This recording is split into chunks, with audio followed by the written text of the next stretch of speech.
Olá, bom dia, Fabiano, bom dia, você que acompanha, bom dia, produtor. Vamos hoje então falar de plantio de sementes forrageiras, destacando as sementes incrustadas da linha Série Gold. E quem participa comigo é o Luciano Lara, ele que é engenheiro agrônomo da Matsuda. Bom dia, seja bem-vindo, Luciano. Obrigado, Suelen, Fabiano, bom dia a todos. Bom, quais são os principais fatores que devem ser levados em consideração quanto à escolha da semente ideal? Olha, quando a gente fala semente ideal, muitas vezes você tem que olhar a questão da variedade que você vai plantar, né? Então, por exemplo, você tem uma propriedade no sul, você faz uma seleção, né, uma empresa faz uma seleção para implantar um plantio de soja na Bahia. Às vezes essa planta não vai se adaptar muito bem, né, no sul. O capim, ele tem, pastagem, ele tem uma ampla, né, faixa de adaptação. Né? No Brasil como todo, a gente pode plantar braquiária desde o sul ao norte.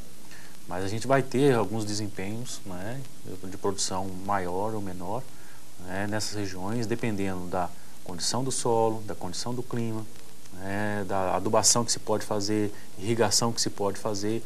Então, tudo isso daí vai somando, né, onde a gente vai ter uma maior ou menor limitação da produção dessa forrageira.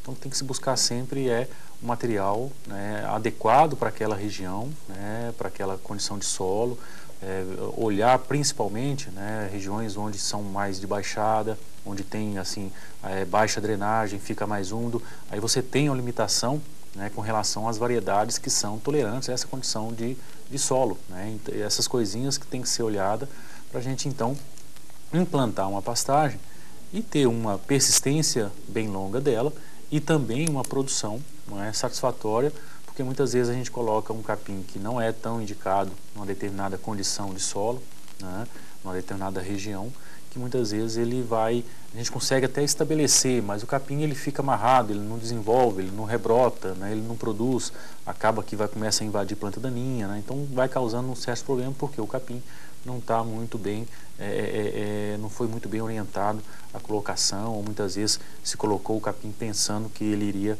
ter um bom desempenho naquele local. Certo, e a implantação de uma forrageira não indicada pode trazer prejuízos ao produtor. Ele vai trazer prejuízo ao ponto que não vai ter produção. Muitas vezes acontece essa questão que eu falei, de invasão de planta daninha, né? O capim acaba dando muito espaço, ele não rebrota como deveria, então quando o gado começa a pastejar, vai baixar o pasto, aí ele sai e depois começa, então, como ele rebrota muito lentamente, tem aquela dificuldade, fica meio amarrado, plantas daninhas começam a desenvolver ali no meio dele e acaba se sobressaindo, né? Então, aí vai ter gasto com herbicida, né, os cuidados a mais. Então, tudo isso aí a gente tem que ter, olhar antes, né, de escolher a semente para ver como é que vai ser, até mesmo categoria animal, tipo de animal, né, para a gente colocar nessas áreas, tipo de manejo, a gente vai fazer um manejo mais extensivo, um manejo rotacionado, diminuindo, né, as áreas em piquetes, para a gente poder trabalhar, né, de uma forma, né, mais eficiente. E pode-se implantar, Luciano, espécies diferentes em uma mesma área? Pode, mas não se recomenda, porque o manejo fica mais complicado, né? A gente coloca duas espécies, o animal geralmente ele vai preferir uma do que a outra. Então a gente consegue, muitas vezes a gente consegue contornar essa situação, né? Muitas vezes se você tem lá uma braquiária e um pânico, né? Hoje existem várias espécies de braquiárias, né? A gente aumenta a taxa a pressão de pastejo e a gente começa a colocar muito animal para ele não ter a opção de escolher, mas aí a gente começa a ter problema com relação, né, a um pisoteio muito intensivo, né, uma pressão muito alta. Então sempre o ideal, né, é a gente trabalhar com cada piquete com uma espécie de capim. A gente pode ter na propriedade, né, e o recomendado é que se tenha várias, né, forrageiras diferentes, porque você tem ali uma diversificação de plantas, não vai ter tanto problema, né, com relação a pragas, principalmente quando se fala em cigarrinha, você tem decumbens, rosezienses que são muito sensíveis, né? Então se você tem uma propriedade que só tem decumbens, só tem rosezienses, se você tem uma infelicidade de acontecer um ataque dessa praga, né, um surto dessa praga na região, muitas vezes perde-se toda aquela produção, né? Então, se você tem, né, vários piquetes de diversas plantas, então um vai ser acometido pela praga, vai ser uma dificuldade ali, mas você tem os outros para, né, conseguir passar por aquela condição. Então, o ideal é sempre trabalhar com várias forrageiras na propriedade, mas colocar em cada piquete uma espécie somente. Certo. Agora, e a consorciação com a leguminosa? Ela vai ajudar, além de outros benefícios, ela vai ajudar na qualidade final da produção? Eu estava comentando anteriormente com relação a você misturar espécies de gramíneas, né? Então, duas gramíneas misturadas. Quando a gente trabalha com leguminosa, você tem, né, gêneros diferentes, né? Então você trabalha com gramínea e leguminosa, onde a leguminosa, o principal, vamos dizer assim, a principal função dessa planta é a gente utilizar ela, a fazer uso da característica dela fixar nitrogênio. Então esse nitrogênio vai ser fixado através de vários processos, né, bioquímicos.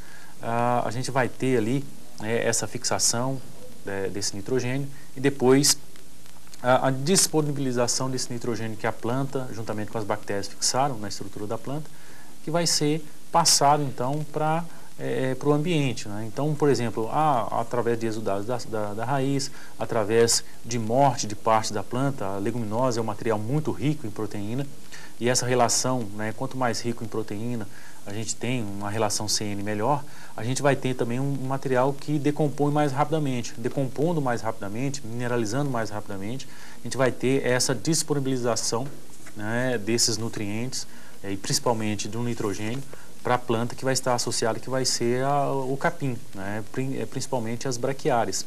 Então, essa associação visa, né, no caso, como a gente está vendo, da Java, visa a fixação de nitrogênio, né, principal.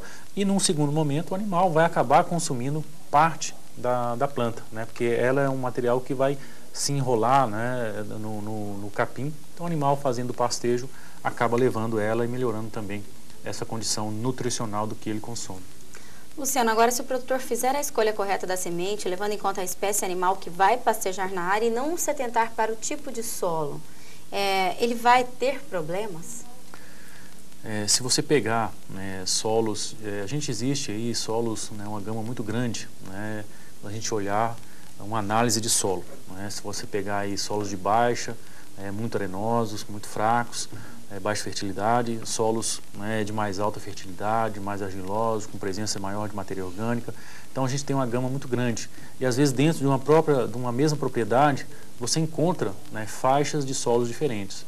Então essa questão de você trabalhar com uma planta não adequada àquele tipo de solo, um material mais exigente, então você tem aí prejuízos que você vai, o capim muitas vezes não desenvolve bem, não se estabelece bem, não produz bem e acaba tendo um resultado negativo, porque se a gente quiser manter aquele pasto, a gente consegue manter ele, só que nós vamos ter que fazer uso de uma maior quantidade de adubo do que num solo quando a gente tem uma condição de fertilidade natural mais alta. Isso não quer dizer que naqueles solos de melhor fertilidade a gente não precisa adubar, não precisa fazer correção, não precisa repor os nutrientes. Porque senão, se a gente coloca um capim nesse tipo de solos melhores, com o passar do tempo vai acontecendo essa degradação, né, essa extração de nutrientes, então o solo vai se degradando ao longo, né, dos anos, né? Então, só que a gente vai usar mais ou menos adubo, dependendo dessa condição do solo, para a gente fazer a manutenção desses pastos.